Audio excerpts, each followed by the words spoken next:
Hello everyone, this is Sandeep Aryan. आज हम बात करते हैं बिट्स 2021 का, जिसमें लगभग आपके 1 वीक्स बचे हुए, जिनके फर्स्ट और सेकेंड डे शिफ्ट और इनके अलावा जिनके लास्ट डे उनके थोड़ा से ज़्यादा दिन बचे हुए। तो इस समय आपकी जो प्रिपरेशन होगी वो आपकी सिलेबस तो आप ऑलमोस्ट कंप्लीट कर चुके होंगे, आपकी प्रिपरेशन अच्छी चल रही होगी।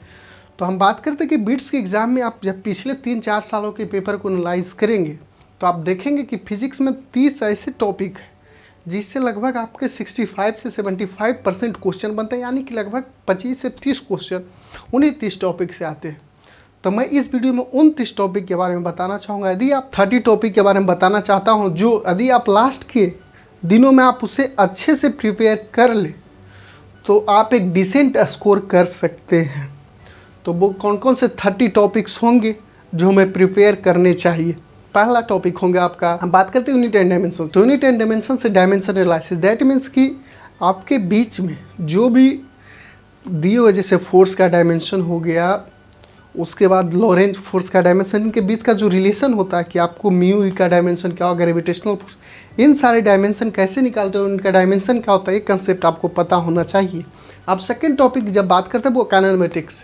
तो आप काइनेमेटिक्स से जो मोस्ट इंपॉर्टेंट टॉपिक आपको ध्यान में रखना है वो रखना है आपके ग्राफ रिलेटेड प्रॉब्लम। जो उसमें ग्राफ है कि डिस्टेंस और डिस्प्लेसमेंट के ग्राफ, वेलोसिटी एंड टाइम के बीच के ग्राफ और उसके बीच के से हमें क्या रिलेशन फाइंड होते हैं और कैसे ग्राफ होते हैं, इन सारे को बात में रखना है। अब जब हम बात करते हैं न्यूटन लॉ ऑफ मोशन यानी कि NLM की, तो आप उसमें जो मोस्ट इंपॉर्टेंट टॉपिक बनता है वो बनता है इंक्लाइंड प्लेन पे आपका जो भी प्रॉब्लम आपके इंक्लाइंड प्लेन से होते हैं वो आपके बनते हैं। उसके बाद जो नेक्स्ट टॉपिक आता है वो आता है वर्क पावर एनर्जी, क्योंकि इसमें सर्कुलर मोशन और फोर्स ऑफ फ्रिक्शन से बहुत कम क्वेश्चन पूछे जाते हैं, इसलिए मैं उन सारे टॉपिक को इंक्लूड नहीं किया हूँ। अब आते हैं वर्क पावर एनर्जी से।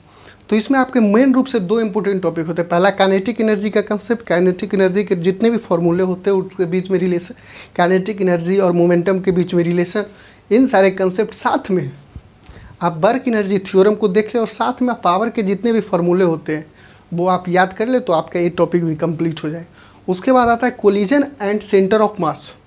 तो आप कोलिजन के साथ यदि आप मोमेंटम के इस कंसेप्ट को पढ़ लेंगे तो वो आपके लिए काफ़ी हेल्पफुल होगा और एग्जाम में आपसे पूछे जा सकते हैं। उसके बाद आता है सेंटर ऑफ मास। तो सेंटर ऑफ मास में ज़्यादा कुछ नहीं कर, उसमें जितना भी सेंटर ऑफ मास के फॉर्मूले होते हैं, किस समय किस पॉइंट पर सेंटर ऑफ मास क्या होता है, सर्कल सॉलिड सिलेंडर का सेंटर ऑफ मास क्या होता है, सिलेंड्रिकल का सेंटर ऑफ मास, यानी जितने भी ऑब्जेक्ट का सेंटर ऑफ मास निकल सकते हैं उन सारे सेंटर ऑफ मास के फॉर्मूले आपको कंप्लीट याद होने चाहिए, इनसे ज़्यादा कुछ नहीं याद हो। उसके बाद हम आते हैं नेक्स्ट टॉपिक रोटेशन। रोटेशन में आपको सिर्फ जितने भी मोमेंट ऑफ इनर्शिया के कंसेप्ट है, यानी मोमेंट ऑफ इनर्शिया के जितने भी फॉर्मूले हो याद रहे, आप एंगुलर मोमेंटम के फॉर्मूले को याद कर लें, ये मोर देन सफिशिएंट। आपसे जो भी क्वेश्चन पूछे जाएंगे मोस्ट प्रोबेबली कि इन्हीं 2 टॉपिक से क्वेश्चन पूछे जाएंगे। ग्रेविटेशन, तो ग्रेविटेशन में बहुत सारे इंपॉर्टेंट टॉपिक्स हैं, लेकिन आपको जो मेन फोकस रखना है वो एस्केप वेलोसिटी के जितने भी कंसेप्ट होते हैं, फॉर्मूले होते हैं, उसके साथ में आपके जो केपलर्स लॉ होते हैं उसके बारे में क्या आपके पास उसके क्या फॉर्मूले होते हैं, उनके बीच का रिलेशन क्या होता है और उसके कंसेप्ट क्या होते हैं वो आपको पते होने चाहिए। उसके बाद हम बात करते हैं इलास्टिसिटी की। तो इलास्टिसिटी के आपके जितने भी फॉर्मूले होते हैं वो याद होने चाहिए, साथ में आपको सरफेस टेंशन का कंसेप्ट को याद करना चाहिए और बर्नौली थ्योरम वो आपको याद होना चाहिए और रेनॉल्ड्स नंबर, यानी कि यदि आपके ये 3-4 कंसेप्ट आपको पते हैं तो आप इस टॉपिक से यानी कि इलास्टिसिटी और एंड फ्लूइड्स आप इजीली क्वेश्चन कर सकते हैं। इसमें आर्किमिडीज प्रिंसिपल जो कि इंपॉर्टेंट होता है, लेकिन वो बिट्स एग्जाम में बहुत कम पूछे जाते हैं, इसलिए आप इस टॉपिक को इग्नोर कर सकते हैं, लेकिन आप यदि टाइम मिले तो आप इस टॉपिक को भी देख सकते हैं। उसके बाद नेक्स्ट टॉपिक आता है वेव्स एंड साउंड। तो वेव एंड साउंड में सबसे जो मोस्ट इंपॉर्टेंट है कि आपके SHM के रिलेटेड टर्म कि एम्पलीट्यूड कैसे निकालते हैं, वेवलेंथ कैसे निकालते हैं, वहाँ पे के कैसे निकालते हैं, इन सारे टर्म यदि आपको पता है तो आप इस टॉपिक के क्वेश्चन को इजीली सॉल्व कर सकते हैं। इसके बाद जो सबसे इंपॉर्टेंट आता है वो पाइप का कंसेप्ट, आप पाइप के कंसेप्ट को ईजिली देख सकते हैं। उसके बाद आता है बीट का कंसेप्ट और उसके बाद डॉपलर इफेक्ट, यानी कि आप इन 4 टॉपिक यानी कि पूरा वेव्स एंड साउंड्स में यदि आप इन 4 टॉपिक को करके जाते हैं आप उम्मीद कर सकते हैं कि जो भी क्वेश्चन आपसे वेव एंड साउंड में पूछे जाएंगे वो तो आप इजीली सॉल्व कर ही देंगे।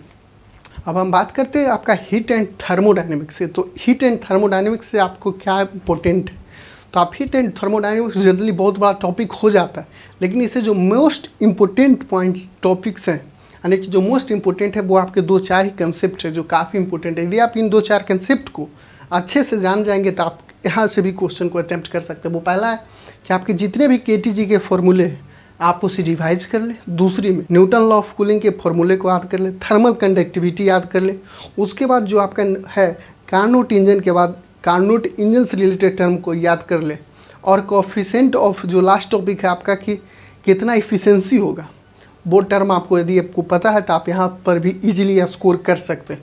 तो अब आते हैं ट्वेल्थ के चैप्टर पर, जो मैंने 11th बता चुके हैं। आप यदि इन टॉपिक को रिवाइज अच्छे से कर ले तो आप एक अच्छे डिसेंट स्कोर कर सकते हैं।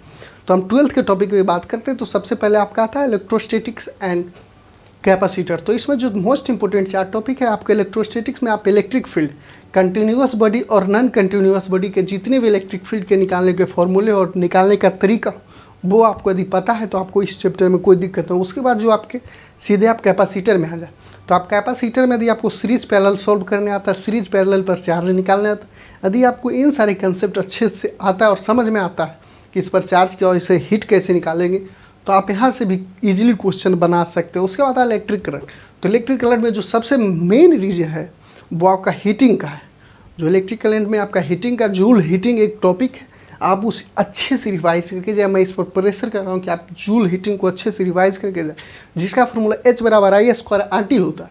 उसके अलावा जो आपको KVL एंड KCL यानी Kirchhoff voltage law and Kirchhoff current law, इन बातों को ध्यान के देख कर जाना। उसके साथ में आप 2 मीटर यानी कि पोटेंशियोमीटर और व्हीटस्टोन ब्रिज को यदि आप करके जाएँ तो आप यहाँ पर इजीली से क्वेश्चन को सॉल्व कर सकते हैं। और साथ में आप सीरीज पैरेलल को आपको आना ही चाहिए। कोई भी या तो आप एक कैपेसिटर को उठा लें या तो आप इलेक्ट्रिक करंट को हटा लें, आपको सीरीज और पैरेलल में जो आपके कैपेसिटर या रेजिस्टेंस दी और आप उसे सॉल्व कर सकते हैं। उसके बाद हम बात है मैग्नेटिक फील्ड यानी मैग्नेटिज्म पे। तो इसमें सबसे पहले आपको जो मोस्ट इंपॉर्टेंट है बायोट-सावर्ट लॉ को हम किस तरह से मैग्नेटिक फील्ड निकालते हैं, सर्कुलर मैग्नेटिक फील्ड कैसे निकालते हैं, वायर में मैग्नेटिक फील्ड कैसे निकालते हैं, सिलिंड्रिकल बॉडी में मैग्नेटिक फील्ड कैसे निकालते, इन सारे निकालने के तरीका और साथ में आपको इनके फॉर्मूले दिए आपके पता तो आप यहाँ से भी इजीली स्कोर कर सकते हो। उसके बाद एम्पियर लॉ क्या होता है उसके बारे में यदि आपके कंसेप्ट क्लियर हो तो आप वहाँ से भी क्वेश्चन को सॉल्व कर सकते हो। साथ में मैग्नेटिज्म के जो लास्ट के फॉर्मूले हैं आप उसे देख कर जाएँ तो आप वहाँ से भी इजीली स्कोर कर सकते हैं। उसके बाद जो नेक्स्ट टॉपिक आता है आपका वो आता है AC एंड EMI। तो AC एंड EMI में जो सबसे मोस्ट इंपॉर्टेंट पॉइंट्स तो आते हैं जो आपके बीट्स की एग्जाम के लिए इंपॉर्टेंट है, वो है पहला फ्राडे लॉ क्या होता है, लेंज लॉ क्या होता है। फ्राडे लॉ के कंसेप्ट आपको लेंज लॉ के कंसेप्ट यदि आपको पता हो। साथ में अब AC की बात की जाए तो आपको सिर्फ यदि AC में आपके AC के जो टर्म है कि आपके IRMS कैसे निकालते हैं, VRMS कैसे निकालते हैं, इसके अलावा यदि आपको LCR सर्किट के बारे में पता हो तो आप यहाँ से भी इजीली स्कोर कर सकते हैं। अब बात करते हैं ऑप्टिक्स की। तो ऑप्टिक्स में आपको क्या करना है, ऑप्टिक्स में आपको सिर्फ जो भी लॉ ऑफ रिफ्रैक्शन और लेंस के कंसेप्ट और मिरर के कंसेप्ट के जो इजीली लेंस के फॉर्मूले हैं आप उन फार्मूलों को देख ले। साथ में आप वेव ऑप्टिक्स की बात की जाए तो आप वहाँ पर हाइजन प्रिंसिपल को देख सकते हैं, पोलराइजेशन को देख सकते हैं। यदि आप इन 4-5 टॉपिक को कर लें तो आप यहाँ से भी इजीली स्कोर कर सकते हैं। उसके बाद जो आता है मॉडर्न फिजिक्स। तो मॉडर्न फिजिक्स में सबसे इजी जो आपका बिट्स के एग्जाम में जो टॉपिक आपको मिलते हैं वो मॉडर्न फिजिक्स, क्योंकि इनके जो क्वेश्चन रहते हैं वो जनरली बहुत ईजी क्वेश्चन पूछे जाते हैं। तो इसके जो मेन कंसेप्ट है आपकी एनर्जी के कंसेप्ट, दूसरा डी ब्रोगली वेवलेंथ के कंसेप्ट, तीसरा आप चल जाए लॉजिकल सर्किट आप देख सकते हैं। साथ में आप सेमीकंडक्टर के NPN कंसेप्ट को देख सकते हैं। इसके अलावा आप कम्युनिकेशन के जितने भी फॉर्मूले यदि आप उसे रिमेंबर कर लें यानी आप उसे याद कर लें तो आप यहाँ से भी काफ़ी अच्छा स्कोर कर सकते हैं। तो यदि आप इन सारे टॉपिक को आप एक बार अच्छे तरह से रिवाइज कर लें यानी कि इन टॉपिक के फॉर्मूले को देख लें, उसके अलावा यदि आप 1 से 2 क्वेश्चन पर टॉपिक पे कर लें तो आप इजीली हम आपको गारंटी देते हैं कि आपकी फिजिक्स के जितने भी क्वेश्चन पूछे जाएंगे उसमें आप 70% क्वेश्चन आपको ईजिली इन सारे टॉपिक से मिल जाएंगे। तो यदि आपको इन टॉपिक को क्या करना है कि इन टॉपिक के जो आपका वीडियो के डिस्क्रिप्शन में जाइएगा वहाँ पे एक PDF मिलेगा इन टॉपिक के बारे में लिखा हुआ। यदि आपको बिट्स की मटेरियल चाहिए, यदि आपके पास कोई मटेरियल है और रिवीजन मटेरियल चाहिए तो आप इस वीडियो के नीचे डिस्क्रिप्शन में जाने पर आपको एक टेलीग्राम का लिंक मिलेगा, आप वहाँ से ज्वाइन कर सकते हैं। लेकिन ज्वाइन करने से पहले आप इस चैनल को सब्सक्राइब कर दें ताकि यहाँ बिट्स के आपके जो नेक्स्ट केमिस्ट्री और मैथ के बारे में जो टॉप 30 इम्पोर्टेंट टॉपिक्स वो आपसे नहीं छूटे। तो इसी के साथ हम इस वीडियो को समाप्त करते हैं। तब तक मिलते हैं अगले वीडियो में। धन्यवाद।